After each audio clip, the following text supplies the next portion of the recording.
Okay. Buenas noches, mis hermanos, Dios los bendiga.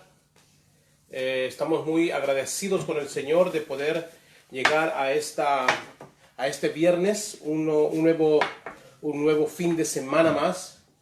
El viernes que nos permite disfrutar de los 5 días de este privilegio que el Señor nos ha permitido y nos está permitiendo realizar, que son los estudios bíblicos, los cánticos y las reflexiones que están siendo compartidos por el pastor Denis Flores. 5 días de hermoso trabajo, 5 días de hermosa bendición, 5 días de grandes pruebas y 5 días de grandes victorias. Hemos tenido estos días un incremento en las personas que están recibiendo estos estudios, y también hemos recibido un incremento de personas que están compartiendo todo lo que la página social del Ministerio de Jóvenes Iglesia Cristiana Unida está realizando.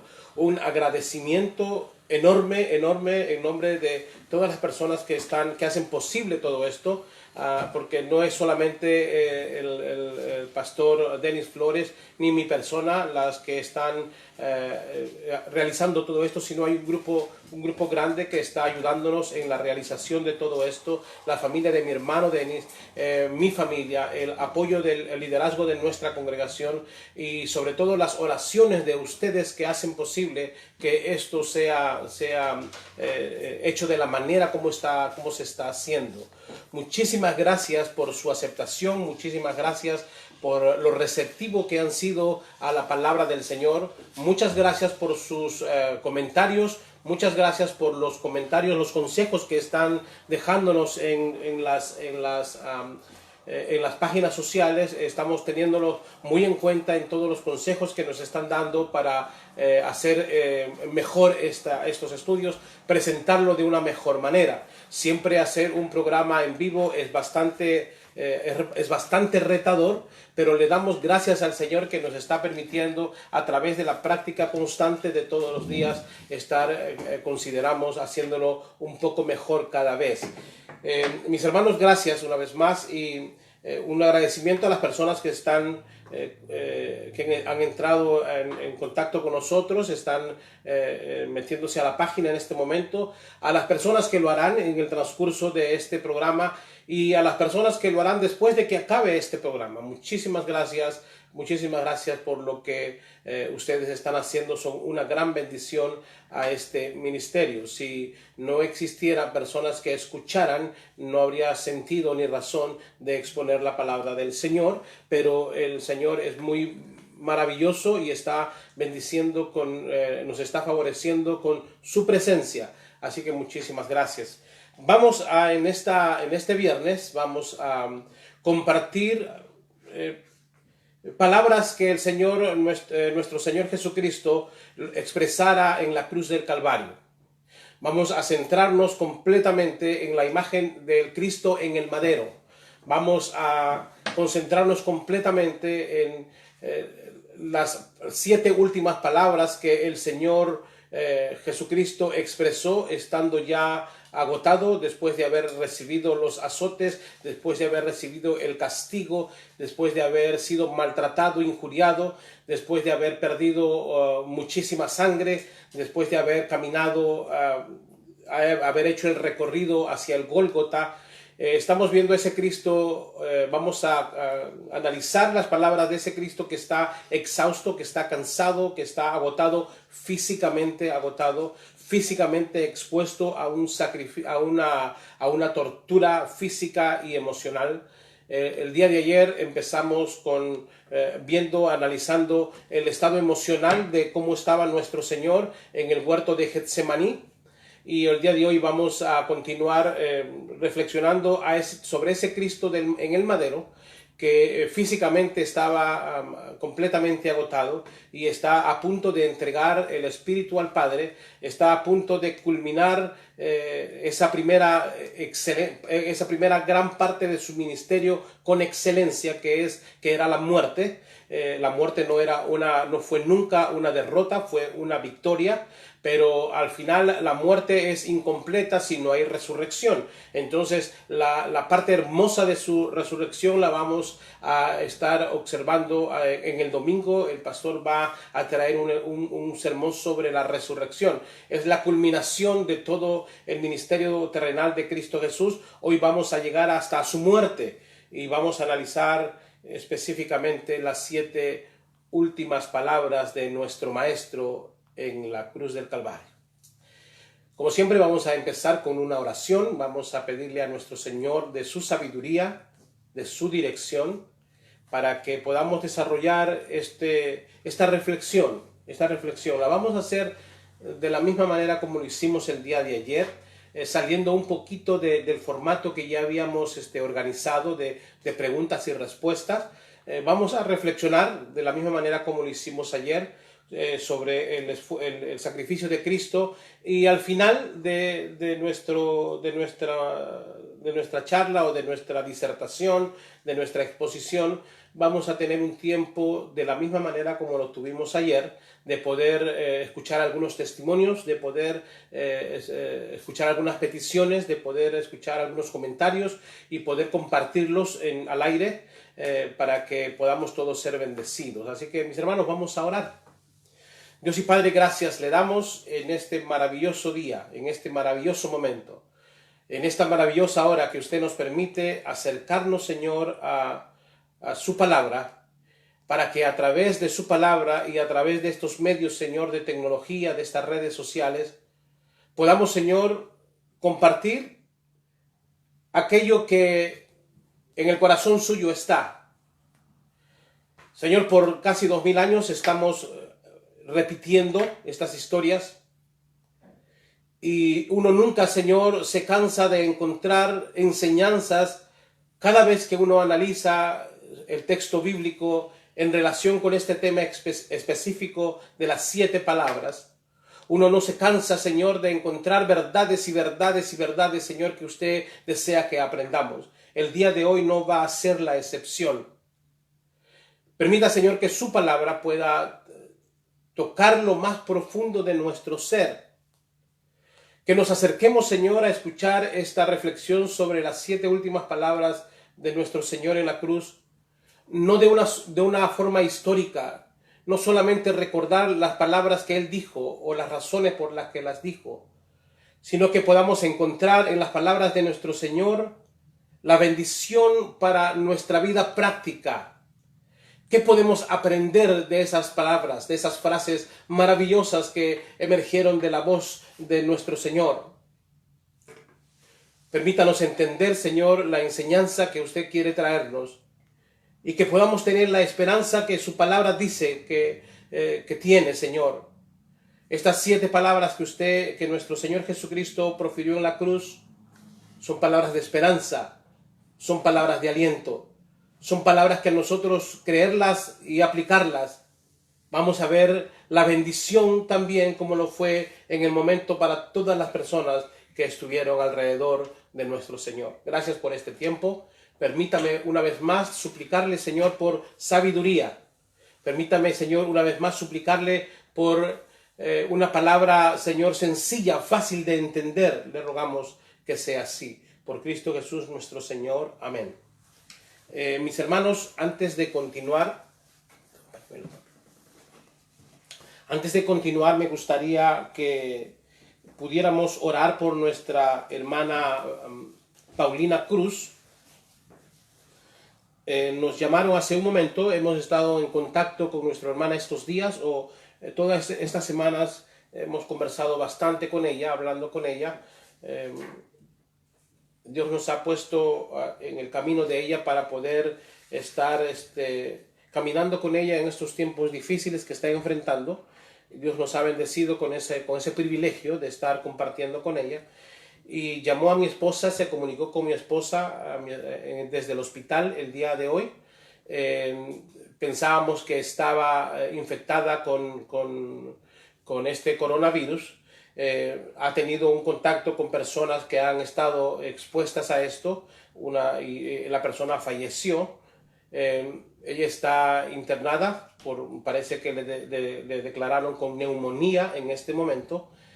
Acaba de hablar mi esposa con ella, que está sintiéndose mejor, pero nos ha pedido que oremos por ella. Y quisiera que oremos por ella, que pidamos al Señor por la salud de nuestra hermana, que pidamos al Señor por la salud de ella en este momento. Así que les voy a rogar y les voy a suplicar que puedan inclinar sus rostros y de una manera muy especial podamos tener una oración o hacer una oración por la salud de nuestra hermana Paulina Cruz en Chicago. Señor y Padre, gracias una vez más en esta noche. Gracias por la oportunidad, Señor, que usted nos da de interceder por una de sus hijas en este momento. Señor, usted está viendo a Paulina en este momento. Usted la está sosteniendo en sus maravillosas manos, Señor. Nosotros desde aquí y en el lugar donde estemos orando o haciendo oración, le rogamos que usted pueda tender a bien, Señor, en traer sanidad a nuestra hermana, a su hija. Le rogamos, Señor, por su sanidad física. Frente a la amenaza, Señor, del coronavirus que está desolando muchas familias, Señor, en el mundo entero.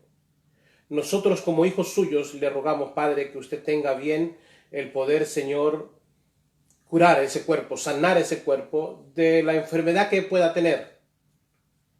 Queremos, Señor, recurrir a su poder sobrenatural, pero queremos recurrir, Señor, a usted en el amor que usted tiene por sus hijos y por sus hijas.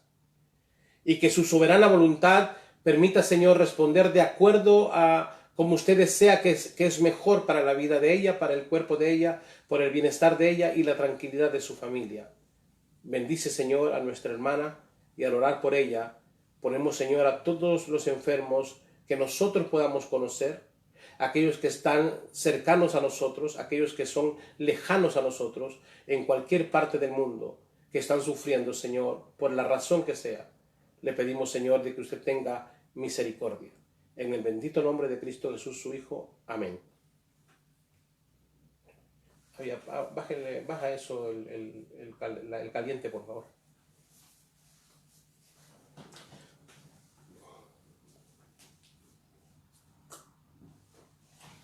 El día de hoy estamos recordando y celebrando parte del acontecimiento más importante en la historia de la humanidad y especialmente para la cristiandad.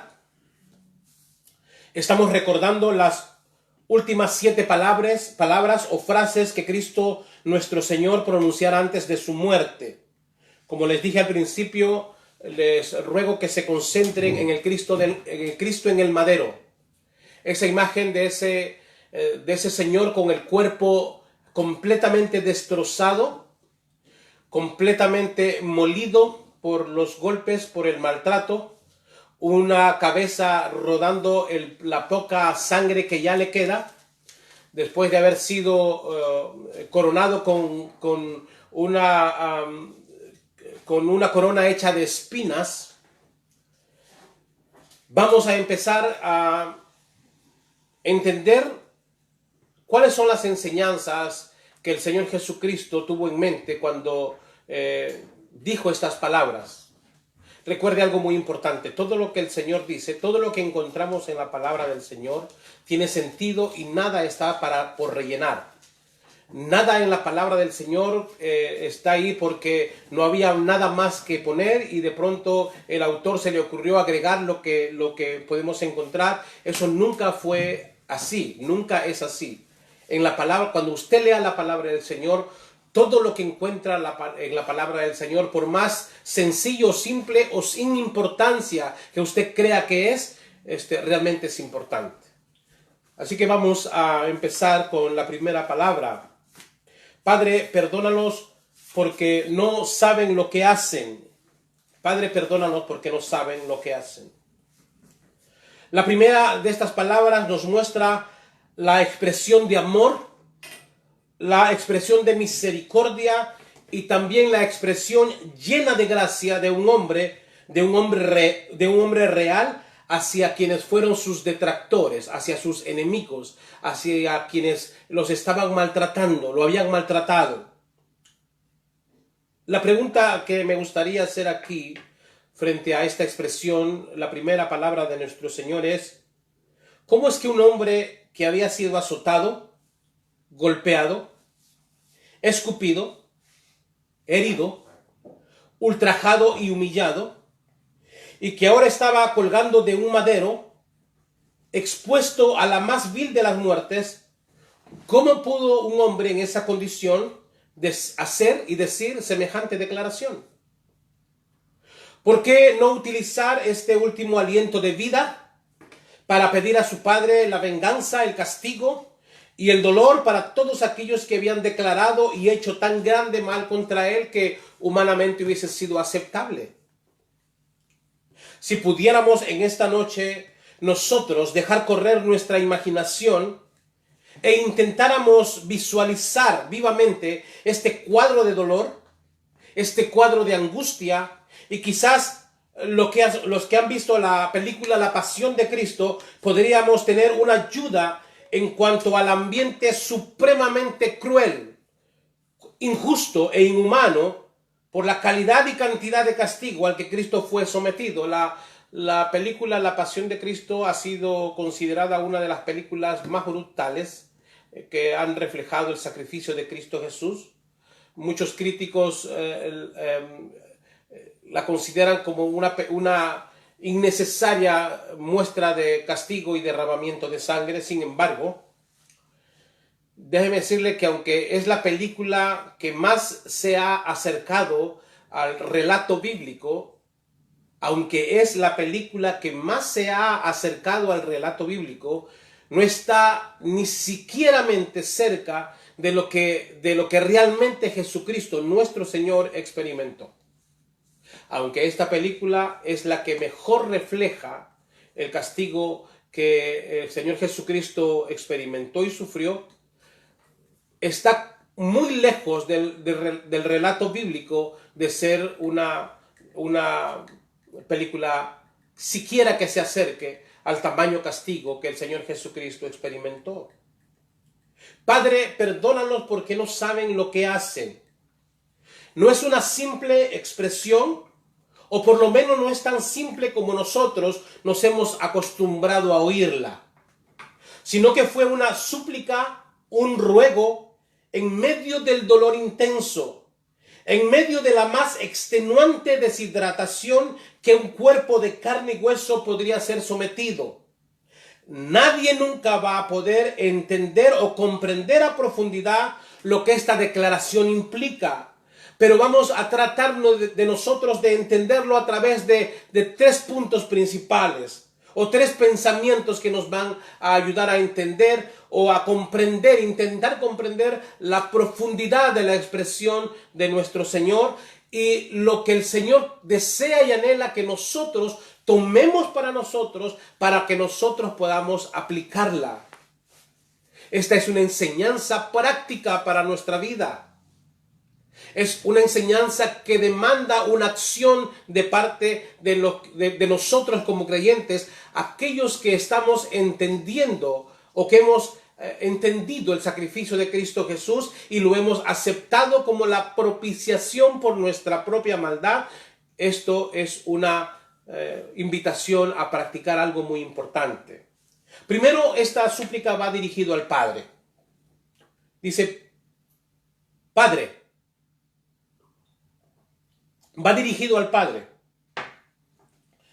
Va dirigido a quien tiene el poder, tiene la capacidad y la soberanía por sí mismo, no solamente de mandar más de 12 legiones de ángeles y liberar a Cristo, sino también el poder para castigar y destruir a todos los culpables del sufrimiento de su único Hijo, tan fácil como solo desearlo. Hermano, quisiera que entendiéramos algo.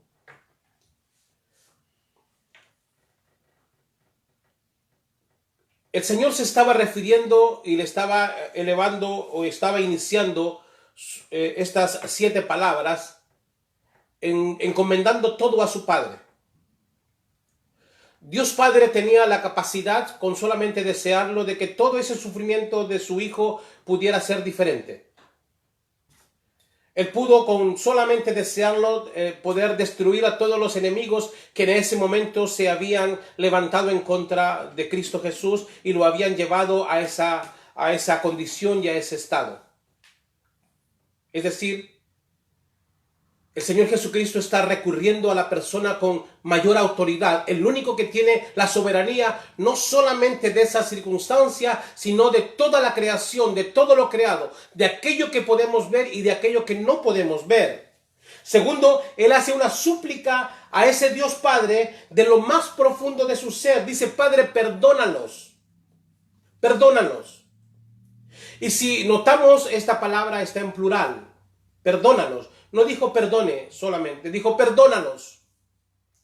¿Por qué? ¿Por qué lo dijo? Porque el sufrimiento infringido al Señor, en ese sufrimiento hay más de una persona involucrada. Perdónalos. ¿Qué cosa significa realmente lo que Cristo le estaba pidiendo a su Padre? La palabra perdonar, en su significado, es darle una amnistía a la deuda. Es remitir una falta, hacer la excepción de una persona de alguna ley o de alguna regla, es decir, borrar, quitar, desaparecer todo aquello que se debe. Eso es lo que Jesús le estaba pidiendo a su Padre. Dios mío, Padre mío, pasa por alto, Señor, lo que esta gente me ha hecho. Pasa por alto lo que esta gente continúa haciéndome. Sé que uno de los que conmigo caminó por 3 años y medio, me vendió por 30 piezas de plata. Eso es lo que está diciendo el Señor. Perdónalo. También recuerdo que los otros 11 me dejaron solo ver el peligro. Perdónalos. Me dejaron solo al ver el peligro. Perdónalos. También sé que uno de mis 3 grandes amigos, que me aseguró ir hasta la muerte conmigo, negó que me conocía. Perdónalo. Sé también, Señor, que toda esta gente a quien yo hice solamente el bien, pidieron mi muerte. Perdónalos. A quienes me insultaron, me golpearon, me azotaron, me castigaron, me escupieron, me dieron de golpes en la cara, por aquel que clavó estas espinas alrededor de mi cabeza. Perdónalos, Señor, porque yo tengo un argumento al favor de ellos. Perdónalo, Señor, no solamente por todas las personas que estuvieron involucradas directamente en la muerte y la crucifixión de Cristo Jesús, sino también cuando el Señor estaba pidiendo perdón, lo estaba haciendo por cada uno de nosotros. ¿Por qué? Porque nuestro pecado, el pago de nuestra maldad, estaba recayendo en el cuerpo del Maestro en ese momento. Padre, perdónanos. Y esto nos lleva al tercer pensamiento que quiero compartir de esta primera palabra. Perdónalos porque no saben lo que hacen.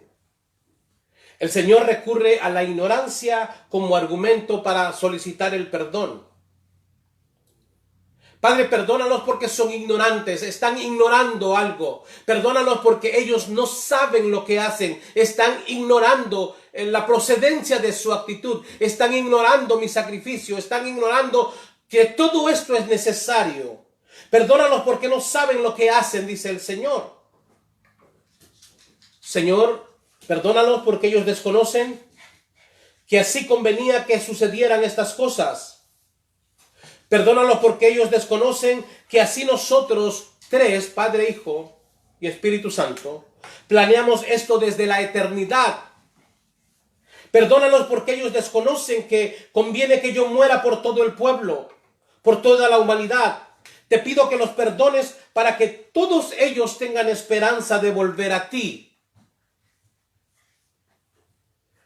Porque van a tener esperanza de volver a ti al reconocer su error, al reconocer su pecado.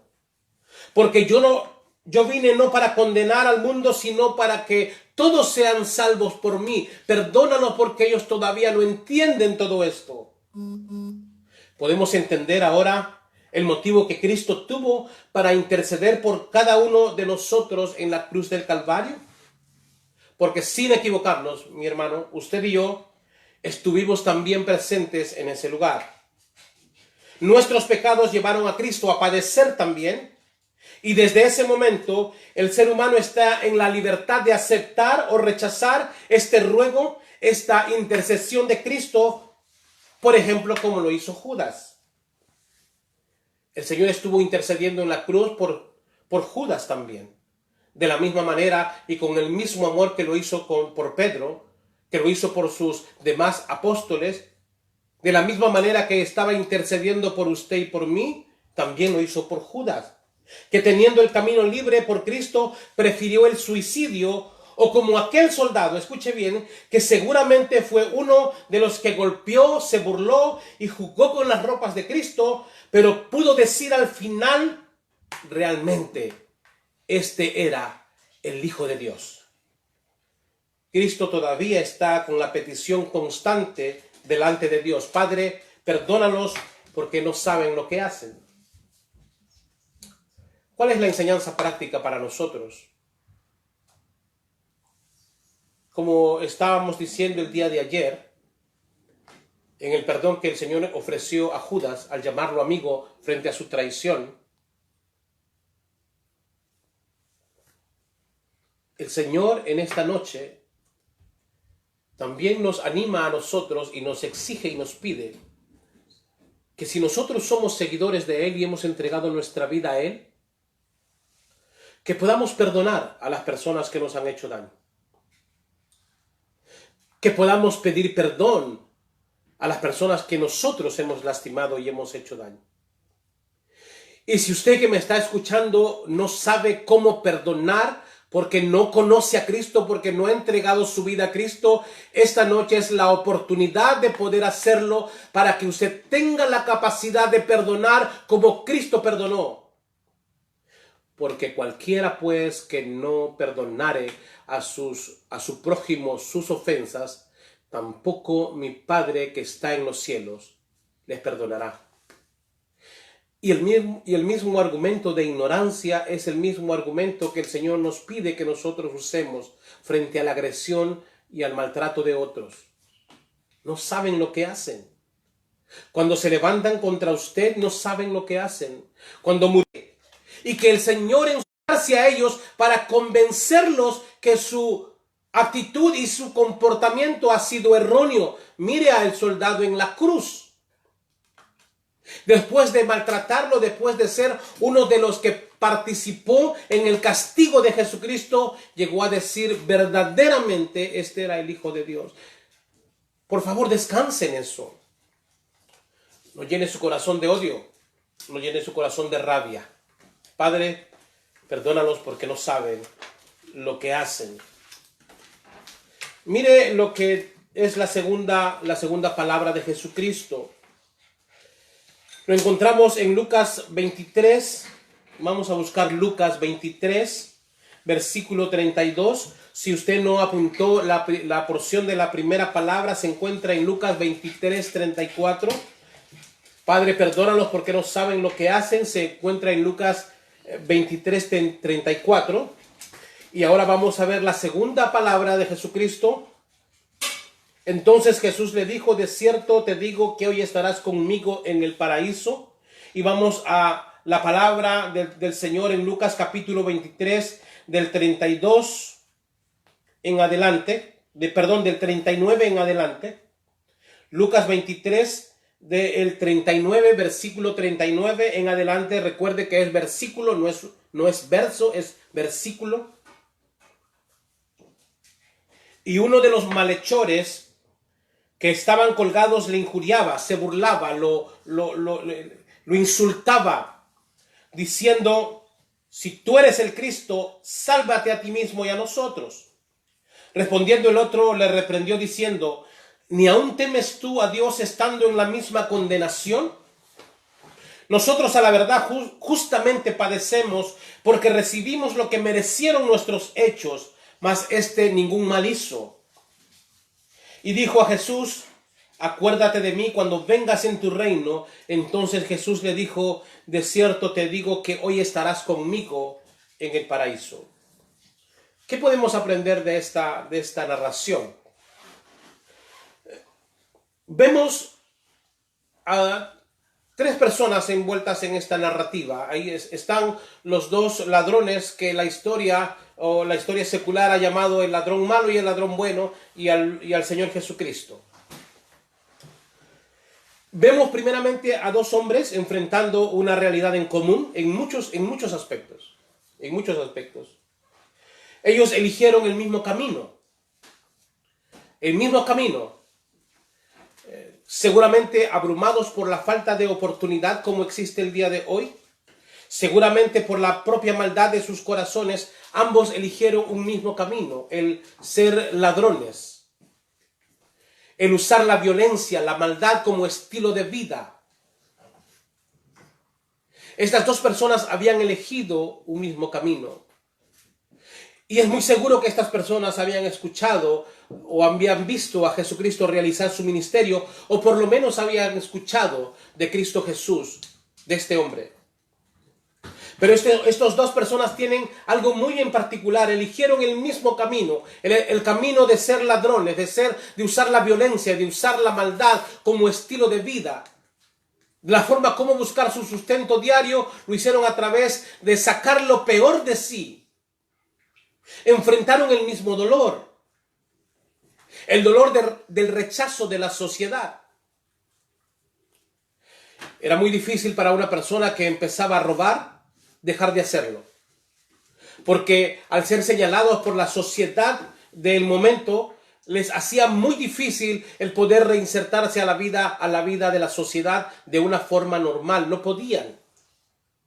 Compartieron el mismo dolor de ser rechazados por esa sociedad, que en lugar de ofrecerles la oportunidad de un nuevo comienzo, los señalaban como simples vulgares o vulgares ladrones, como personas que hacen mal. Estas dos personas enfrentaron o experimentaron un mismo odio contra todos. Contra todas aquellas personas que aun cuando ellos hubiesen tenido el deseo de cambiar el camino, la misma gente los motivó a volver a ese camino de maldad.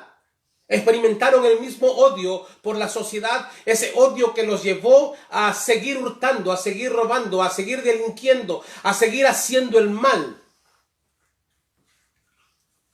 Sin embargo, estos dos hombres enfrentaron una misma esperanza. Una misma esperanza. Compartieron un mismo camino, compartieron un mismo dolor, compartieron un mismo odio, compartieron un mismo castigo.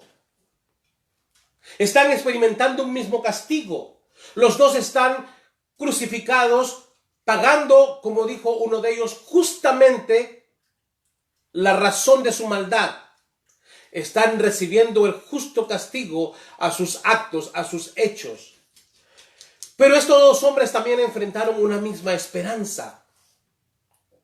Estos dos hombres lograron toparse con Cristo Jesús en el momento final de sus vidas. Sin embargo, estas dos personas dieron respuestas completamente diferentes frente a un mismo llamado, frente a una misma oportunidad divina. Notemos lo que dice la palabra nuevamente. Uno de los malhechores que estaban colgados le injuriaban diciendo: si tú eres el Cristo, sálvate a ti mismo y a nosotros. Respondiendo el otro le reprendió diciendo: ¿ni aún temes tú a Dios, estando en la misma condenación? Nosotros a la verdad justamente padecemos, porque recibimos lo que merecieron nuestros hechos, mas este ningún mal hizo. El Señor estaba presente en la vida de estas dos personas rechazadas por la sociedad. Aquellas personas que la sociedad no les permitió ninguna oportunidad para reinsertarse en la vida normal, pero estaban frente a la oportunidad de estar frente a Dios para que sus vidas pudieran tener sentido, no solamente en los momentos finales de su vida, pero también en lo que hay después de la muerte. Este es un pasaje hermosísimo que nos enseña que todavía hay una vida que disfrutar, una vida que enfrentar después de la muerte, basado en una decisión que debemos de hacer. Basado en una decisión que debemos de hacer, es el destino nuestro después de esta muerte física. El Señor Jesucristo estaba ahí. El mensaje de amor de Dios para estas personas rechazadas por la sociedad estaba delante de ellos. Era la misma persona. Los dos estaban viendo a la misma persona, al mismo hombre maltratado, al mismo hombre que su sangre estaba siendo derramada. Ellos estaban viendo la misma provisión de Dios para sus vidas, pero los dos tuvieron una respuesta diferente ante esa provisión de Dios. Uno rechazó y el otro reconoció que estaba delante del Dios mismo. Qué hermoso pasaje, qué hermosa enseñanza. La otra enseñanza hermosísima y grande que podemos encontrar es que el Señor sin palabras, con el simple hecho de su testimonio, todavía quiere acercarse al ser humano y darle una bendita y última oportunidad, aún en su lecho de muerte, aún en su momento antes de partir de este mundo. El Señor, la gracia del Señor, el amor de Dios es dado para el ser humano, para todo ser humano, para todo ser humano. Por eso les decía que cuando nosotros leemos la palabra, nosotros no podemos ver ninguna narrativa o ninguna experiencia, ni nada que la Biblia nos permite leer para rellenar el libro. Seguramente el escritor, Lucas, no estaba consciente de todo el impacto que iba a tener esta narrativa que él cuenta en su libro.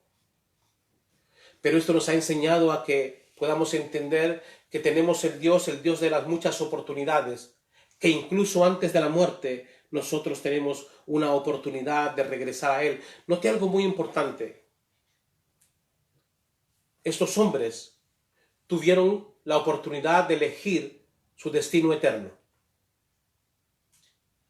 No fue Cristo el que le dijo solamente o le dio la oportunidad a este ladrón que llaman en la historia tradicional el ladrón bueno. No solamente fue para él la oportunidad de estar en el paraíso con él, sino se los ofreció a los dos, pero uno solo de ellos lo aceptó y el otro lo rechazó. Mi hermano, la vida eterna es la elección suya en Cristo Jesús. La vida eterna es la elección suya si usted entiende la invitación de Dios a través de Cristo, aún en el momento más intenso y duro de su vida. Hoy estarás conmigo en el paraíso. Hoy estarás conmigo en el paraíso. No importa cómo haya sido tu vida, no importa cómo hayas tú sufrido y cuánto hayas hecho sufrir, no importa la condición de tu vida, mi sacrificio puede alcanzarte, puede tocarte si tú lo aceptas y lo entiendes. Mujer, he ahí tu hijo. Después dijo al discípulo, he ahí tu madre. Juan 19, versículos 26 al 27, si los quiere apuntar. Mujer, he ahí tu hijo. Después dijo al discípulo, he ahí tu madre. Juan 19, 26 al 27. Esta tercera palabra que Cristo mencionara en la cruz del Calvario es también, como las otras palabras, una invitación con un propósito definido. No es una invitación a llorar con Él. No vaya a pensar por un solo momento que el Señor está pidiendo que usted llore con Él, ni a llorar por Él, por lo que está atravesando, sino es una invitación a la reflexión para motivarnos a realizar algo de forma práctica. Con referencia a esta palabra de Cristo en la cruz, mujer, he ahí tu hijo. De esta primera parte podemos ver que, apunte, por favor, ninguna crisis existente nos impide ser responsables. Nuevamente, ninguna crisis existente nos impide ser responsables.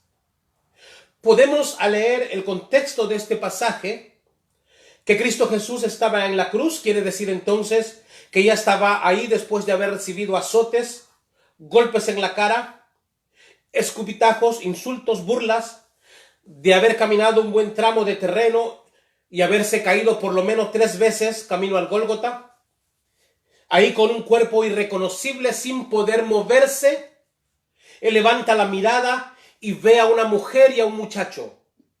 Ve a una madre con el corazón como atravesado por un puñal, como le fue dicho allá en Mateo 2:35. Así le fue profetizado a María en Mateo 2:35. Ve a un discípulo y ese discípulo se ve a sí mismo como el discípulo que ama al Señor. La pregunta es, ¿quién podría asumir alguna responsabilidad estando en esa condición? Cristo Jesús lo hizo y lo hizo para darnos un ejemplo. Conociendo un poco sobre el trasfondo cultural judío del tiempo de Cristo, encontré algo muy interesante respecto a las mujeres de esos tiempos. La información dice que la mujer dependía para su manutención exclusivamente ya sea del padre o del esposo o del hijo mayor, quien era el que tenía que aprender el oficio del padre a la edad de los 12 años en adelante. Cristo Jesús nos enseña que aún en medio del sufrimiento se puede asumir responsabilidades, que podemos asumir el cuidado de quienes nos dieron el ser. A pesar de que llegado el momento ellos no puedan hacer nada por uno, como es la situación de María viendo a su hijo en la cruz. Sin embargo, Jesucristo sí pudo hacer mucho por su madre. La crisis tan grande que él estaba atravesando no le impidió seguir siendo un hombre que cumplía a cabalidad con sus responsabilidades de hijo. Preste mucha atención. Cristo Jesús es de los que piensa que no hay excusa que valga, ni aún el lecho de muerte, para ser siempre responsables. ¿Estamos prestando atención al ejemplo de Cristo? Hijo, he ahí tu madre. Notamos rápidamente en esta segunda parte de esta frase que Cristo Jesús está estableciendo una relación familiar que no existía. Y basado en esta nueva relación familiar que él está formando como parte de ser responsable en el cuidado de su madre, que él nos enseña que la muestra del amor al prójimo va más allá de nuestras limitaciones. Nuevamente, la muestra del amor al prójimo va más allá de nuestras limitaciones. El futuro inmediato de Juan, este otro personaje que aquí se menciona, no era el más alentador que digamos. Si usted se da un tiempo después de esta clase, si usted va a Hechos capítulo 12 y lee los primeros versículos de Hechos capítulo 12, usted va a notar que la estabilidad familiar de este hombre es también afectada por la persecución que Herodes inicia en contra de la naciente iglesia muy pronto o muy rápido después de la muerte, después del levantamiento de Cristo Jesús. Y es precisamente el hermano de Juan, Jacobo, el primero de los discípulos de Cristo, que es muerto por espada. Pero la certeza que Juan tenía de que Cristo Jesús lo amaba y que por lo tanto confiaba en él, lo impulsó a aceptar el gran privilegio de tomar la responsabilidad hermosa de hacerse cargo de María, su madre. La muestra del amor al prójimo va más allá de nuestras limitaciones, pero también el aceptar el reto de Cristo, al aceptarlo podemos ser la respuesta a las oraciones del prójimo. Qué interesante y qué hermoso esto. Juan aceptó el reto. Juan aceptó el reto y la encomienda de tratar a María como una madre, y al hacer este acto de bondad basado en su obediencia a Cristo, Juan llegó a convertirse en la respuesta frente a la necesidad de María de un sustento. La Escritura dice, desde aquel mismo momento, el discípulo la recibió en su casa. Mire, no sabemos qué sucedió con los otros hijos de María que los tenían. No tenemos información, por lo menos bíblica, del lugar donde se encontraban los otros hijos de María. Era muy probable que estuvieran escondidos con temor y no sería para menos. Ellos trataron de evitar el dolor para ellos mismos cuando quisieron reconvenir al Señor que dejara de hacer lo que estaba haciendo. Ellos sabían que tarde o temprano el Imperio Romano iba a pasarle factura a la osadía de presentarse como el único camino, la única verdad y la única vida. Ellos pensaron que si mataron y trataron así a Jesús, ellos como familia podrían correr la misma suerte. Ese fue el pensamiento de ellos. Por esa razón no estaban en la cruz. ¿Y sabe algo más? A Juan no le importó saber dónde estaban los demás hijos de María. Sin cuestionamiento, él solo aceptó la petición de su Señor de ser la respuesta frente a una necesidad. Sin excusas. Miremos a Juan por un momento, ya que esta podría ser la situación suya en este momento. ¿Podría usted decir, no tengo ni para ayudarme a mí? ¿Cómo podría ayudar a otros? Pero recuerda que así como Cristo Jesús confía en Juan, porque lo amaba, de la misma manera Él confía en ti, Él confía en mí. Él quiere que tú y yo podamos ofrecer a otros como familia que somos, no a todos los necesitados del mundo, ni siquiera a todos los necesitados de la zona donde usted vive, ni siquiera a los necesitados, a todos los necesitados del barrio donde usted está, porque sería imposible que cada uno de nosotros pudiese, aunque quisiese, solventar la necesidad de todos. ¿Y sabes qué? Cristo conoce de tus humanas limitaciones, pero lo que sí tú y yo estamos llamados a hacer es aceptar el privilegio de hacer el bien a cuanta persona Él nos ponga en nuestro camino, comenzando por nuestros padres. Comenzando por nuestros padres. Dios mío, ¿por qué me has desamparado? La cuarta palabra que el Señor Jesucristo expresara en la cruz. Y lo podemos encontrar en el Evangelio de Marcos, capítulo 15, versículo 34. Marcos capítulo 15, versículo 34. Palabras confusas para tanta gente en todos los tiempos.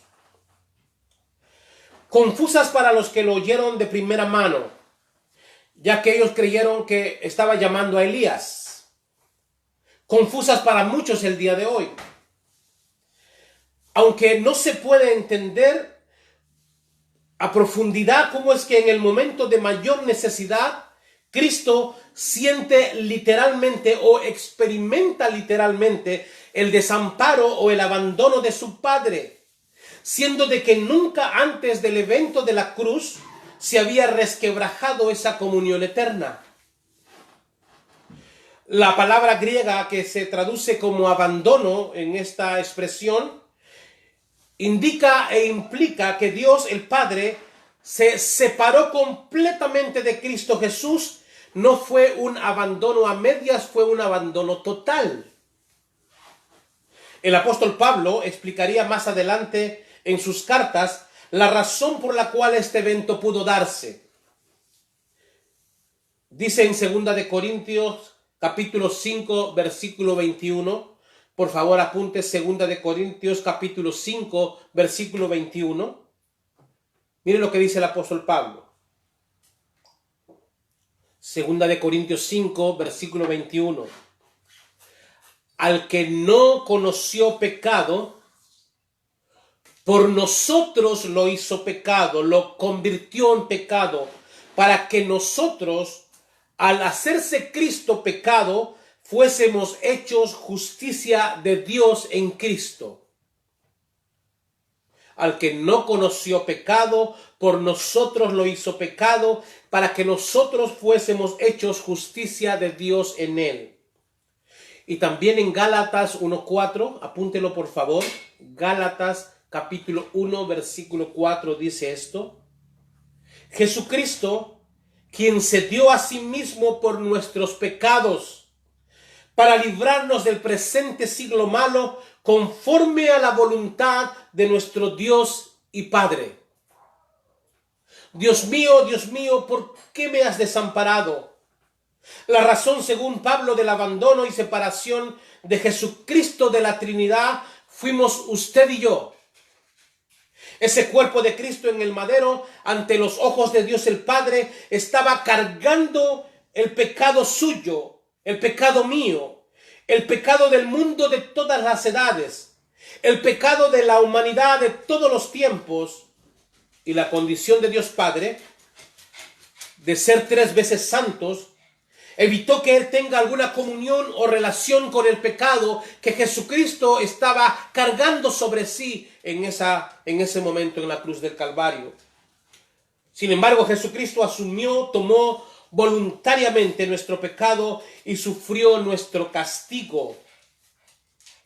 Jesucristo, dice nuevamente Pablo en Gálatas capítulo 1, versículo 4, quien se dio a sí mismo por nuestros pecados, para librarnos del presente siglo malo, conforme a la voluntad de nuestro Dios y Padre.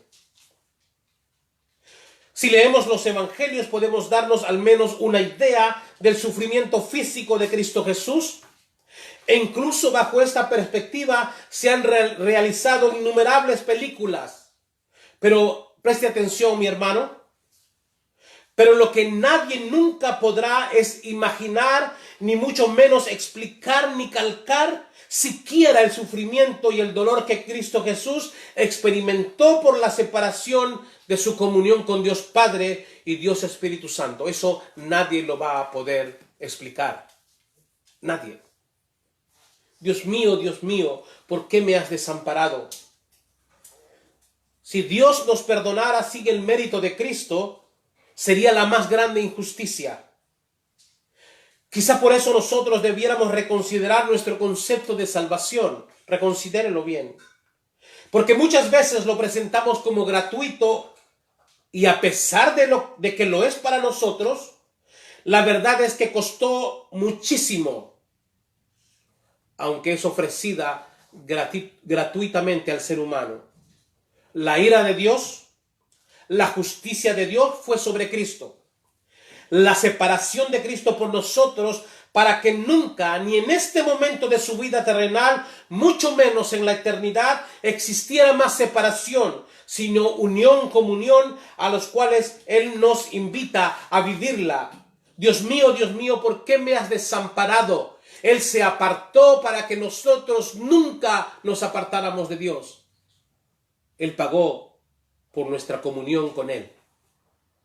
De modo que usted está tan lejos de Dios como usted quiera estar. No porque Dios lo quiera así, porque Él ha presentado a Cristo Jesús como esa provisión para que el desamparo de Él, ninguno de nosotros que aceptamos su sacrificio, vivamos en ese desamparo. Solamente lo vivió Cristo para que nosotros podamos vivir en una unión y en una comunión con Él, si usted lo anhela. Y mi deseo es que usted lo anhele, vivir en esa comunión con el Señor. Tengo sed, la quinta palabra. Una expresión que denota una necesidad muy humana. Tengo sed, y lo podemos encontrar en Juan capítulo 19, versículo 28. Juan 19, versículo 28, tengo sed. Y decía que es una expresión que denota una necesidad muy humana, mi hermano, mi hermana. Tengo sed. Increíble. El autor, el creador, el inventor de los grandes ríos, lagos y mares, enfrentando la más humana de las necesidades básicas del hombre, agua. Agua. Algunas personas dirían que cuando uno lee estas expresiones de Jesús como el deseo de saciar su sed, Estamos viendo la humanidad de Jesús manifestarse, y cuando, por ejemplo, ofrece el paraíso al ladrón, estamos frente a su divinidad. Sin embargo, a pesar de que nuestra mente no lo pueda captar ni explicar en su total significado, el concepto de que Cristo Jesús es la imagen visible del Dios invisible, debemos de creer que la persona de Cristo es 100% Dios y 100% hombre. La pregunta aquí más bien debe de ser, ¿por qué Cristo, siendo Dios, tuvo sed? Vamos a ver esto. La manifestación de la sed en Cristo Jesús, primero, no es una prueba de que Él era un ser humano como usted y como yo. Realmente era un ser humano como usted y como yo. El apóstol Pablo diría más adelante, al escribir el libro de los Hebreos, que tenemos un sumo sacerdote que se compadece de nosotros y que conoce todas nuestras necesidades y debilidades. Pablo, inspirado por el Espíritu Santo, nos dice que Jesucristo fue probado y tentado en todo. Eso quiere decir que Él realmente experimentó las luchas, las pruebas y las tentaciones que enmarcan la vida de todo ser humano. Jesucristo la enfrentó, con la gran diferencia de que Él venció en todas las adversidades. Jesucristo venció. ¿Tengo sed? Es una expresión de Cristo en su total relación con el padecimiento humano. Él había perdido mucha sangre desde que estuvo en el huerto sudando precisamente grandes gotas de sangre. En su aprehensión, los golpes, el castigo con el látigo romano, que en sus puntas llevaban el adorno de huesos fluidos y bolas de hierro, causaron heridas profundas que abrieron la piel del Señor, y la pérdida de sangre fue inevitable. Esto causó que el cuerpo de Cristo Jesús empezara a sentir la necesidad de agua que es necesario para recuperar la sangre, esa sangre perdida. Cristo Jesús experimentó la verdadera necesidad de agua, experimentó en carne propia el ser un sediento. Jesucristo, la manifestación de la sed en el cuerpo de Cristo Jesús es una prueba de que Él era un ser humano como usted y como yo, no como muchas sectas el día de hoy están tratando de mostrar a Jesucristo como alguien que parecía humano y que no lo era. Pero también la manifestación de la sed en Cristo Jesús es una prueba de su divinidad, increíblemente. ¿Cómo así? ¿Cómo podemos hacer esta relación de que la sed de Cristo Jesús, esa sed física, era una prueba de que Él era Dios? Escuche bien y présteme mucha atención, por favor. Con su necesidad de agua, con esa expresión de decir tengo sed, Cristo Jesús estaba mostrando y comprobando a la gente que lo veía, a la gente que iba a conocer de su ministerio después de su muerte, a nosotros, que Él era realmente el Mesías prometido, como muestra el amor de Dios a su creación. Él era realmente el Mesías prometido, como la muestra hermosa del amor de Dios a su creación. Según lo leído, Él sabía que todo estaba consumado y dijo, tengo sed, para que se cumpliese la escritura que encontramos en el Salmo 69, versículo 21. Por favor, apunte esta porción. Salmo 69, versículo 21. Mire lo que dice proféticamente el salmista para relacionar o para mostrar cómo el Mesías, el Dios revelado en carne, iba a proferir esta palabra. Mire lo que dice el Salmo 69, 21. Me pusieron además hiel por comida y en mi sed me dieron a beber vinagre. Un salmo que conocemos como mesiánico. Lo que Cristo estaba haciendo al pronunciar estas palabras era cumplir esta profecía. Una profecía que había sido hecha sobre Él siglos antes de su padecimiento. Cuando leemos las Escrituras y encontramos a este mismo Cristo Jesús sediento, ofreciendo el agua de vida eterna, debemos de considerar esta oferta desde ambas perspectivas. Es decir, Cristo Jesús como hombre sabe tu necesidad, como Dios, Él quiere saciar esa necesidad. Como un ser integral, 100% Dios y 100% hombre, Él puede saciar tu necesidad física y Él puede saciar tu necesidad espiritual. Él es la fuente de agua que surge para vida eterna, que emana para vida eterna. Él puede saciar tu sed. Él puede saciar esa necesidad profunda de tu corazón, esa necesidad que nadie ha podido llenar, esa necesidad que es muy seguro o muy probablemente tú has buscado a través de la tecnología, a través del licor, a través del adulterio, a través de las drogas. Esa necesidad que tú estás tratando de llenar a través de querer tener el control siempre de todo. Esa necesidad de estar adicto a cualquier cosa que te lleva a destruir tu moralidad. La droga, la pornografía. Esa necesidad que nadie puede llenar y que nadie ha podido llenar en tu propia experiencia. Solo Cristo Jesús puede hacerlo. Solo Cristo Jesús puede lograrlo. Y hay algo más hermoso todavía, que Cristo Jesús está interesado en hacerlo por ti. Por favor, piénsalo. Por favor, considéralo. Si en esta noche tú estás lidiando o sufriendo con esa falta de aceptación o con esa búsqueda de un sentido para tu vida y nada ha podido satisfacer tu necesidad, ahí está Cristo, ese Cristo del madero que te está ofreciendo y te dice: yo quiero transformar tu vida, yo quiero ser aquella persona que sacie toda esa necesidad de tu espíritu, de tu alma en tu vida. Consumado es.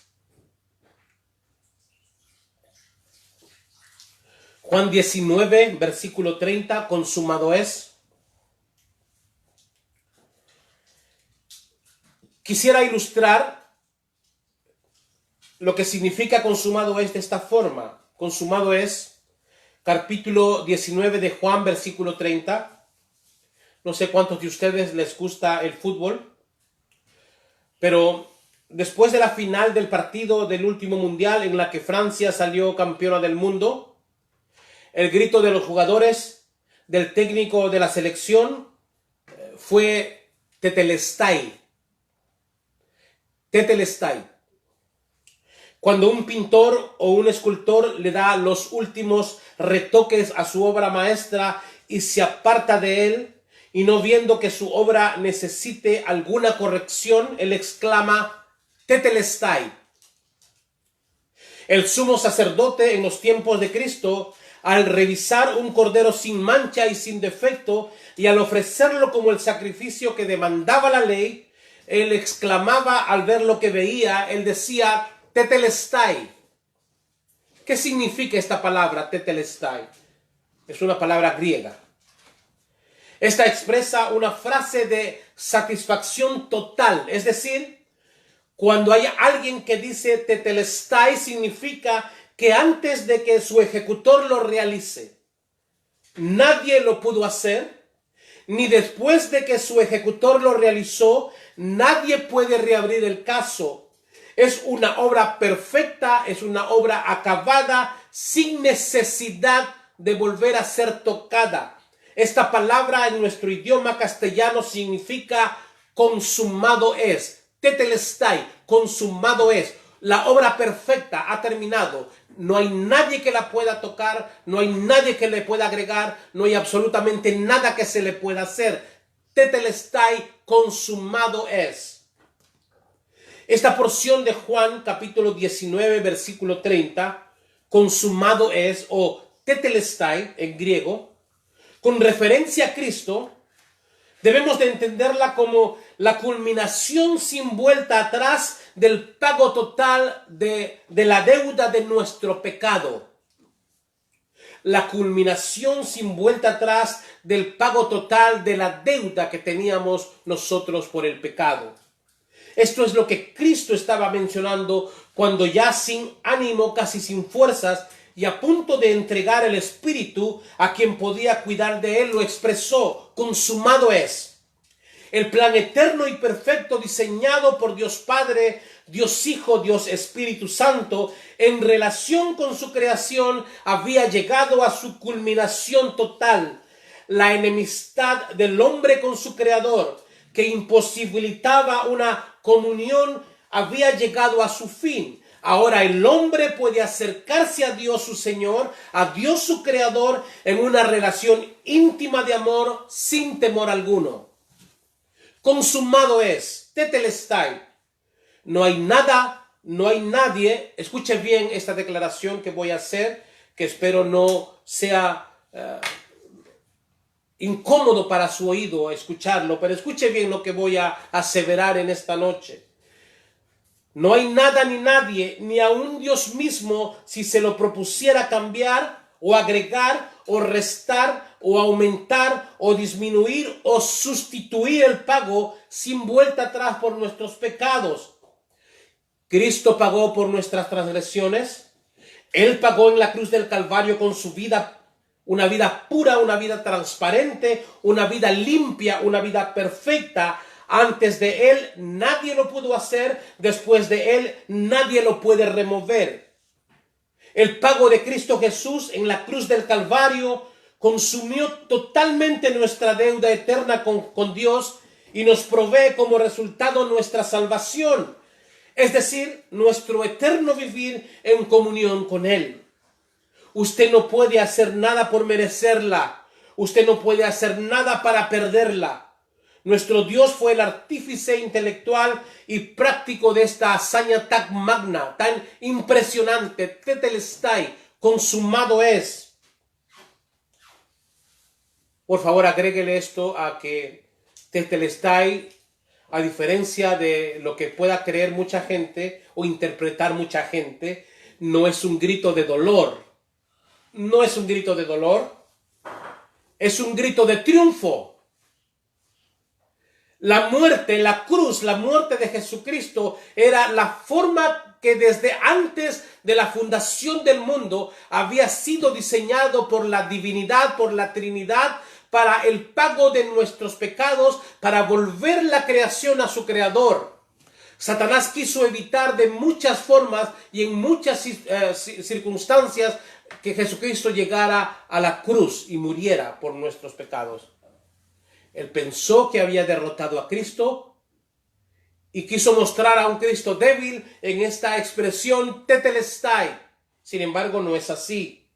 Es un grito de triunfo, una expresión fuerte que por más de 2000 años ha impregnado la mente y el corazón de tanta gente que ha puesto su confianza en el Cristo del madero. Gente que no ha sido defraudada, gente como usted y como yo, que podemos no solamente recordar a un Cristo que es histórico para muchos, sino caminar con la realidad de que vivimos en una relación personal con ese Dios.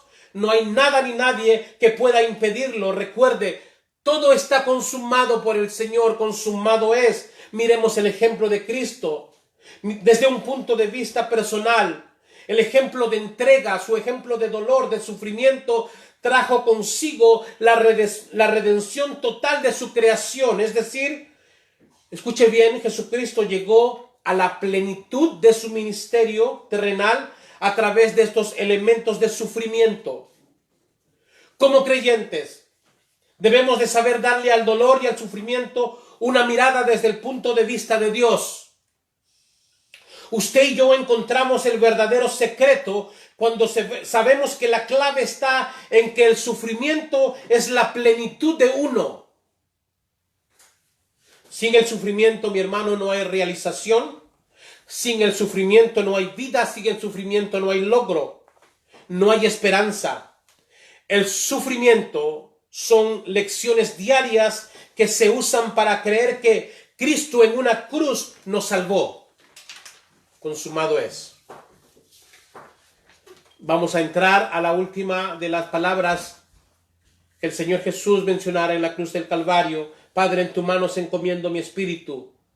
Lucas 23, 46. Lucas 23, 46. El final de un ministerio terrenal. Padre, en tus manos encomiendo mi espíritu. La victoria estaba siendo consumada. La razón por la cual Dios tomó forma de hombre estaba llegando a su culminación con gran éxito, mi hermano. La victoria sobre la muerte, la victoria sobre Satanás, la victoria sobre el pecado, el potencial de que el ser humano sea victorioso sobre sí mismo se dio en una cruz, se realizó con estas palabras hermosas: Padre, en tus manos encomiendo mi espíritu. De esta última palabra de nuestro Salvador en la cruz, podemos desprender un sinnúmero de aplicaciones prácticas a nuestra vida, pero vamos a considerar solamente 3. Consideremos cómo Cristo vive y muere estando cercado de la palabra de Dios. Cristo fue un grandioso pensador, original, y siempre hubiera podido darnos palabras propias. Nunca careció de lenguaje apropiado, pues lo reconocieron como un hombre. Jamás hombre alguno ha hablado como este hombre. Era un orador impresionante. Se comprueba que la Escritura fue su único libro. Evidentemente, él estaba familiarizado con la Escritura desde su primera página hasta la última, y por tanto al morir era muy natural que usara un pasaje tomado de un salmo de David para decir sus postreras palabras antes de expirar: Padre, en tus manos encomiendo mi espíritu. En su muerte o a punto de morir, Jesucristo no estuvo inconsciente ni murió de debilidad. Tenía muchas fuerzas incluso estando a punto de morir. Es cierto que él dijo: tengo sed, pero después de ser refrescado un poco, clamó a gran voz, como solo un hombre fuerte podría hacerlo: consumado es. Y ahora, antes de inclinar su cabeza en el silencio de la muerte, pronuncia sus palabras finales: Padre, en tus manos encomiendo mi espíritu.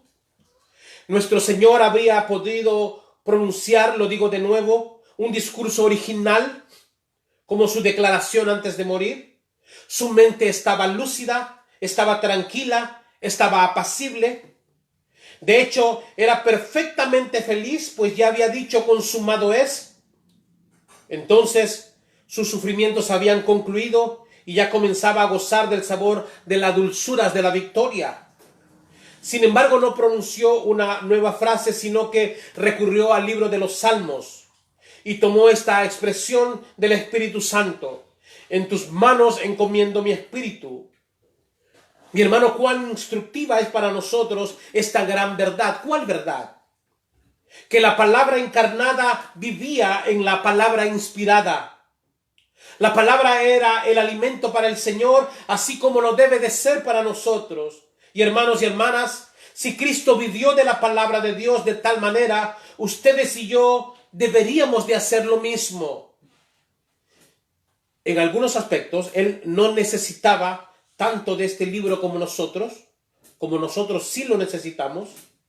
El Espíritu de Dios descansaba en él sin medida y sin embargo, él amaba la Escritura. Él acudía a ella, la estudiaba y la usaba en sus expresiones continuamente. Es muy necesario que recordemos constantemente que incluso en la muerte, nuestro bendito Maestro nos mostró la pasión que gobernaba su espíritu, al punto de que sus últimas palabras fueron citadas de la Escritura. Pero también nuestro Señor reconoció a un Dios personal en el momento de su muerte. Padre, en tus manos encomiendo mi espíritu.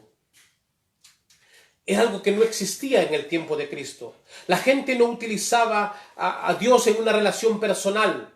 No lo podían ver como un padre cercano, como un padre muy íntimo. Y Dios era un Dios desconocido para ellos. La gente decía: pudiera haber un Dios, y dice en la actualidad, pero sin acercarse más a la verdad fuera de eso. Algunos dicen: todas las cosas son Dios.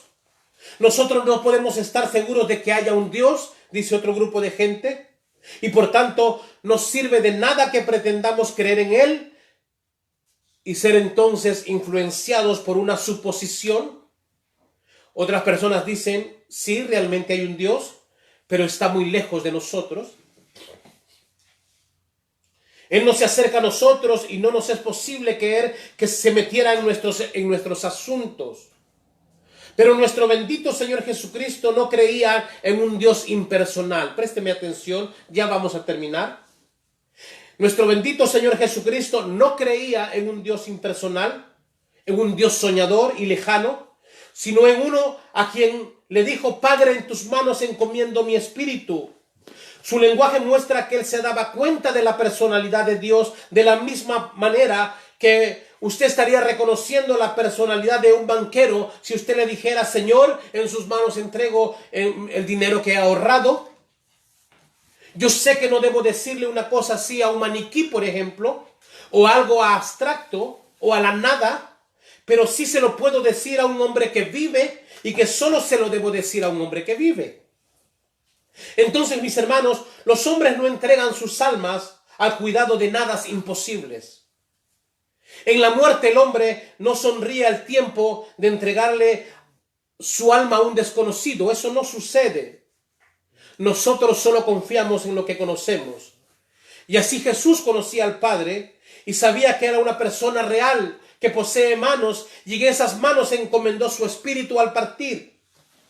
Fíjense bien que no estoy hablando ahora materialmente como si Dios tuviera manos como las nuestras, pero Él es un ser real que tiene poderes de acción, que es capaz de tratar con los hombres según a Él le plazca, y que está deseoso de tomar posesión de sus espíritus y protegerlos por los siglos de los siglos.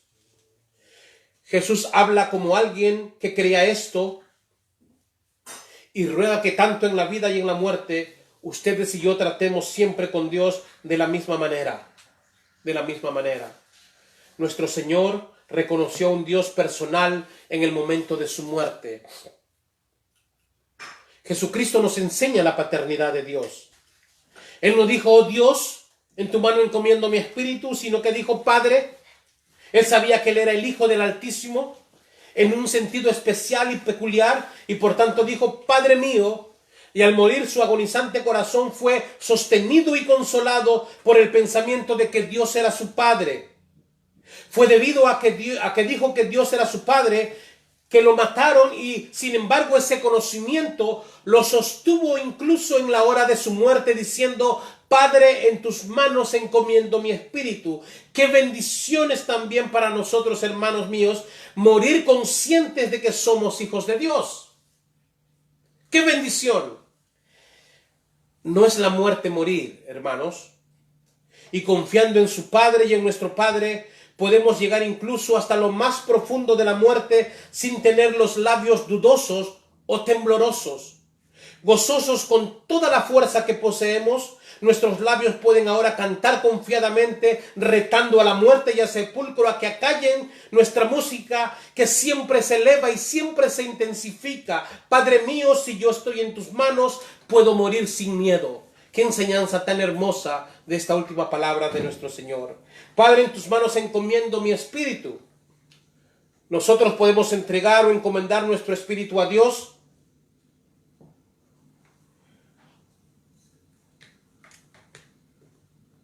de la manera como Cristo Jesús lo hizo en la cruz del Calvario. Él murió por su propia y libre voluntad, el justo por los injustos, para llevarnos a Dios. Para terminar, mis hermanos, Cristo vivió y murió siendo una persona feliz y realizada. Cristo Jesús vivió y murió siendo una persona feliz y realizada. ¿Saben por qué? Porque no existe ser humano más feliz sino aquel que cumple la razón de su existencia con excelencia. Una vez más, Cristo vivió y murió siendo una persona feliz y realizada. Porque no existe un ser humano más feliz sino el que cumple la razón de su existencia con excelencia. Escuche las palabras del Maestro en Mateo 20:28. Escuche las palabras del Maestro. Estas cosas habló Jesús y levantando los ojos al cielo dijo: Padre, la hora ha llegado, glorifica a tu Hijo para que también tu Hijo te glorifique a ti, como le has dado potestad sobre toda carne, para que dé vida eterna a todos los que diste. y esta es la vida eterna, que te conozcan a ti, el único Dios verdadero, y a Jesucristo a quien has enviado. Yo te he glorificado en la tierra, he acabado la obra que me diste que hiciese. Ahora pues, Padre, glorifícame tú al lado tuyo, con aquella gloria que tuve contigo antes que el mundo fuese.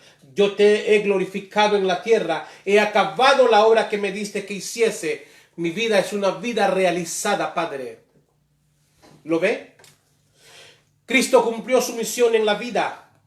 Cristo en la cruz derrotó el pecado, derrotó a Satanás, nos liberó de la maldición de la condenación eterna. Irónico, ¿verdad? Cristo con su muerte nos regaló la vida.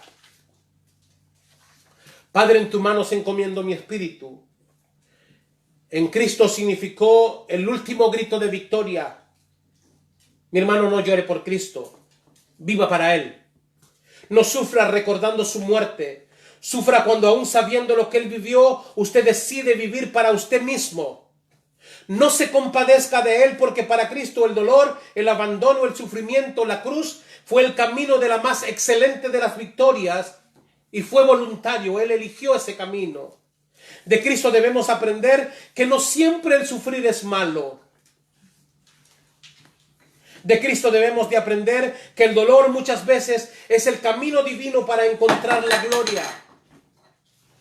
De Cristo debemos de imitar que aunque la cruz sea considerada como la más vil de las muertes, ese símbolo de escarnio y de vergüenza puede ser cambiado a uno de victoria, de gozo pleno y de vida eterna. Eso es lo que hizo Cristo Jesús. Transformó la cruz en el más hermoso símbolo de amor, de su amor por ti y por mí. La vida de Cristo Jesús es de una sola pieza. Tal como el alfa y la omega son letras de un mismo alfabeto. No encontramos que fuera algo al principio que fuera diferente después y que posteriormente fuera de una tercera manera. Jesucristo es el mismo ayer, hoy y por los siglos. No hubo nunca otro como Él. Y en su muerte fue tan único como lo fue en su nacimiento, en su niñez y en su vida. Nunca hubo otro que muriera como el Señor murió y nunca hubo otro que viviera enteramente como Él vivió. Nuestro Señor Jesucristo ocupa una posición única. Algunos tratamos de imitarlo, pero cuán débilmente podemos seguir sus pasos. El Cristo de Dios ocupa una posición única y no hay ningún posible rival para Él. Las 7 hermosas y benditas palabras de Cristo Jesús en la cruz del Calvario. ¿Qué ha aprendido usted en esta noche? ¿Con qué se lleva usted en su corazón para aplicarlo? Hay mucho que aplicar, muchísimo que aplicar. El Señor Jesucristo, al expresar lo que expresó, nunca lo dijo por Él solamente. Lo dijo sabiendo que nosotros íbamos en este año 2020 a estar frente a su palabra, recordando su sacrificio. Y las palabras que fueron ofrecidas y dichas por el Señor para que aprendiera la gente que lo escuchaba directamente de una forma práctica cómo vivir para Dios, es el mismo deseo para usted y para mí. Para toda la humanidad, porque de tal manera amó Dios al mundo que ha dado a su Hijo unigénito para que todo aquel que en Él crea no se pierda, mas tenga vida eterna. Gracias, mis hermanos, por haber estado presentes. Sé que ha sido un tiempo bastante largo de explicar las 7 palabras y créame que he tratado de resumirlo en lo más que he podido. Y este ha sido el trabajo, espero que esté siendo y sea de bendición ahora y cuando usted vuelva a recurrir a este video, a volver a escucharlo, que el Señor pueda seguir hablando y ministrando su corazón. Si hay algún comentario, mis hijos, alguna petición de oración, alguna necesidad para poder nosotros terminar esta programación, no solamente del día de hoy, pero de esta semana laboral para los que están trabajando fuera de casa, para nosotros ha sido una gran bendición. Estamos desde que nos despertamos con mis hijos pensando en qué alabanza vamos a compartir, vamos a ensayar, qué estudio vamos a ofrecer, vamos a prepararlo. Ha sido días intensos y realmente nosotros como familia, creo no equivocarme y no estar hablando por mi esposa o por mis hijos, pero no se nos ha hecho tan difícil el estar aquí todos nosotros juntos, porque hemos estado haciendo la obra del Señor, y le invito a que usted lo haga también si está en casa y no puede salir, que tenga un tiempo de comunión con su familia. Estos tiempos no van a volver, mis hermanos, estos tiempos son únicos. La provisión de Dios para estar como familia en este tiempo es una provisión única. Yo creo que usted no recuerda la última vez cuando usted estuvo tanto tiempo al lado de los que usted ama. Así que disfrutemos. ¿Hay alguna petición de oración? ¿Algún comentario? ¿No? Este es el tiempo, mis hermanos. Si ustedes desean hacer un comentario, si ustedes desean hacer alguna petición especial, alguna necesidad de oración para poder terminar, y queremos poder hacerlo como lo hicimos el día de ayer. Así que, hermanos, si desean, si lo quieren hacer, vamos a dar 1 o 2 minutos para que ustedes puedan entrar con sus peticiones si es que las hay, y si no, vamos a terminar esta noche de nuestro estudio y esta noche de nuestra programación semanal. Ha sido nuevamente, como les digo, una gran bendición, mis hermanos, el compartir con ustedes. Paulina me llamó diciendo que ha salido del hospital, que le ha dado la salida, que es solamente la neumonía, y pues no le hicieron el examen del coronavirus porque le dijeron que solamente era neumonía. Entonces va de regreso a casa a cuidarse nada más en casa. Ven, mi amor, siéntate a mi lado.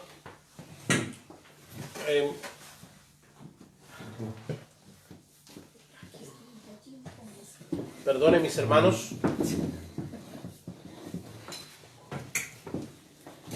Estuvimos orando al principio de nuestra transmisión. Oramos por Paulina Cruz. Estaba en el hospital, pero acaba de hablar con mi esposa diciéndole que ha salido del hospital, que solamente le han declarado neumonía, que la están regresando a casa. Debemos de seguir orando por la recuperación de nuestra hermana en esos días que va a estar en casa. No la dejaron en el hospital debido a que a la neumonía es muy probable o seguramente puede agarrar más rápidamente el virus. Así es que solamente le han detectado neumonía a nuestra hermana y está en estos momentos de regreso a casa. Sigamos orando por ellas. Abigail, Esteban, dígame. Dime. ¿Ahí hay una petición? Puede orar oración por la familia de Sara Elizabeth Vaca Barreto. Sara Elizabeth Vaca Barreto desde Ecuador. Muchísimas gracias, mis hermanas. Mi hermana, por estar en sintonía desde Ecuador. Gracias por su participación y estaremos orando. ¿Alguna necesidad especial que menciona la hermana? Pero también dice, y el perdón para toda la creación. Y el perdón para la creación, amén, amén, amén. ¿Algo más? Y Horacio dice por la unidad de la Iglesia Cristiana Unida. Horacio pide por la unidad de la Iglesia Cristiana Unida. Vamos a orar por la unidad de la Cristiana Unida. La unidad es una decisión y es una acción. Abigail, ven por favor. Esteban, Sarita, vengan para aquí por favor. Tengan el teléfono para que podamos ver algo más aquí, si es que va a haber algo más. Aquí, pónganlo, vamos a estar aquí. Venga, ven para acá. Mis hermanos, como tenemos por costumbre en estas 3 semanas ya, esta es mi familia. Ellos son los que hacen posible que todo esto esté sucediendo. Gracias al Señor por mis hijos, por mi esposa, por mis hijos que nos están ayudando a poder hacerlo, a poder desarrollar estos estudios. Muchísimas gracias, mis hermanos, por acompañarnos. Y esta es mi familia, mi esposa, mi hija Saraí, mi hijo Esteban, y Abigail se va a unir en unos segundos a nosotros. Vamos a orar también por Mónica, mi hermana, que mañana regresa a trabajar. Que el Señor la proteja, y también a sus compañeros y jefes que trabajan esta semana. Y Olga Gil también tiene la misma petición por la unidad de la congregación de la Iglesia Cristiana Unida.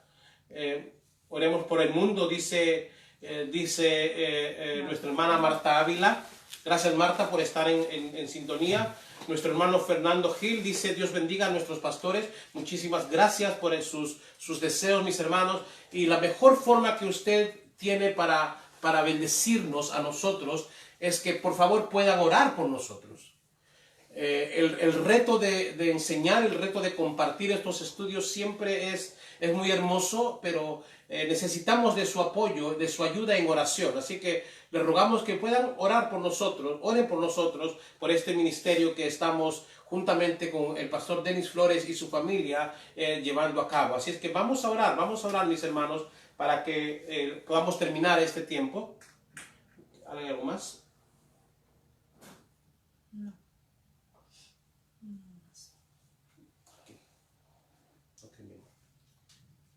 Demos gracias a Dios por una semana más que estamos terminando. Gracias a Dios por el tiempo de poder estar escuchando su palabra.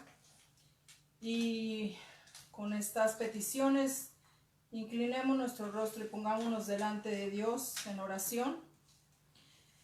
Amado Señor y Padre, te damos muchas gracias, Señor bendito Dios, por tu amor inmenso, por tu amor tan grande, Señor, hacia nosotros.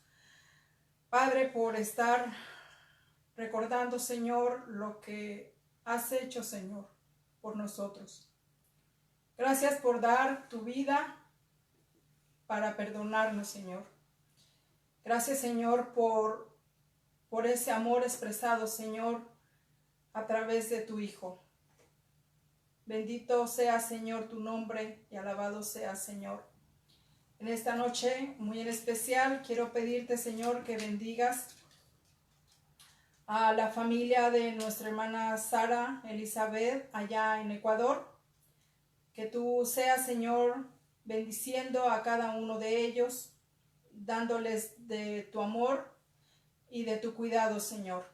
Que tú seas en estos momentos en sus vidas, y si no han llegado a conocer, Señor, a ese Dios maravilloso, que puedan tener ese tiempo, Padre, de encontrarse con usted. Bendiga también, Señor, en esta noche, Padre, ponemos delante de usted, Señor, por la unidad de la Iglesia, la Cristiana Unida, Señor. Te pedimos, Señor, que todos podamos tener ese sentir, Señor, de seguir alabándole juntamente, que podamos, Señor, exaltar su nombre, y que todo lo que hagamos, Señor, sea solamente para honra y gloria suya, Señor.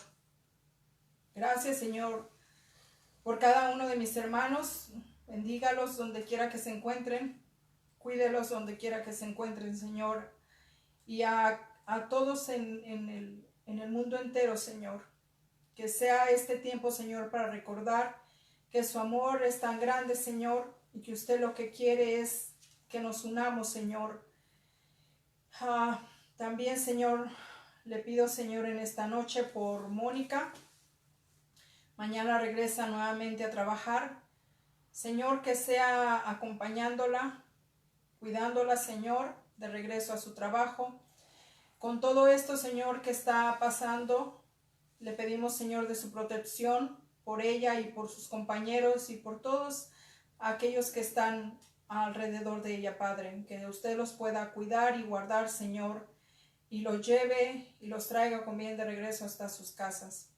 Y por todo, Señor, aquellas personas, Señor, que en estos momentos están trabajando, que tienen que salir a trabajar.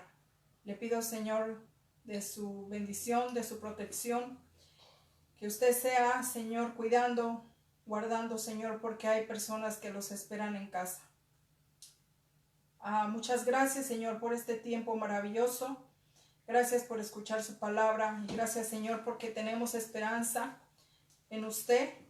Ayúdanos a aumentar nuestra fe y seguir creyendo, Padre, en ese amor tan maravilloso que usted solamente nos puede dar. Bendiga a todas las personas, Señor, que están en los hospitales, que sea con ellos, Señor, en estos momentos, tanto los doctores, enfermeras, los que limpian, los que están ahí trabajando, Señor, en ese lugar. Y a todos los que están enfermos, Padre, permita que tengan su tiempo, Señor, de poder, Señor, analizar su vida y poder entregar su corazón a usted. Gracias por la vida de Paulina, Señor, que está ya de regreso a casa. Gracias porque está bien, aunque con esa neumonía, Señor, solamente le han dicho que tiene que cuidarse. Señor, pero usted le pedimos, Señor, que tenga cuidado de ella. Y que bendiga también a su familia, a su hermano, que también está en casa. Gracias porque está mejorando. En esta noche le damos muchas gracias por todo. En el nombre de Cristo Jesús. Amén. Mis hermanos, muchísimas gracias por habernos acompañado en esta semana de transmisión y rogando al Señor de que haya sido de bendición para sus vidas toda esta programación que en conjunto nuevamente con el pastor Denis Flores hemos tratado de llevarles para ser de bendición a sus vidas. Oren por nosotros, les rogamos que oren por nosotros como familia para poder prepararnos para la siguiente semana, poder traerles nuevos estudios, nuevas alabanzas, que podamos seguir desarrollando el ministerio familiar que el Señor nos permite hacer. Y hermanos, nos vemos el día domingo a las 9:30 de la mañana. Vamos a empezar nuestra semana de transmisiones, nuestra semana de ministración. Vamos a estar con la escuela dominical. A las 9:30 vamos a encontrar verdades hermosas al analizar el libro de Apocalipsis. Estamos viendo el libro de Apocalipsis los domingos a las 9:30 en la escuela dominical por 1 hora, y luego vamos a tener un tiempo de alabanza rápidamente. Después de la escuela dominical vamos a tener un tiempo de alabanza, de ministración del cántico, y luego, terminando las alabanzas, vamos a escuchar a nuestro pastor traer el sermón del domingo, que va a ser relacionado con la resurrección de nuestro Señor Jesucristo. Así que hermanos, descansen, disfruten, gocen la familia, lo que resta de este día, el día de mañana, y con la ayuda del Señor nos estamos viendo el día domingo muy temprano, como a las 9:30 de la mañana, para juntos volver a estar en el centro con la palabra del Señor, para tener un día de adoración a nuestro Señor y celebrar ese hermoso domingo de resurrección. El Señor los bendiga. Nos vemos.